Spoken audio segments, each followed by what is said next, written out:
ఓడిపోయాను, కోల్పోయాను, విసిరి వేయబడ్డాను, అసహించుకొనబడ్డాను, వ్యభిచరించాను, అంధకార సంబంధాలకు దగ్గరయ్యాను.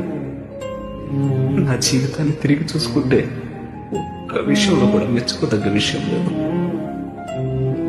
ఇలాంటి వాడి కోసమా నువ్వు వచ్చింది? అలాంటి వాటిని రక్షించడానికా నువ్వు పుట్టింది?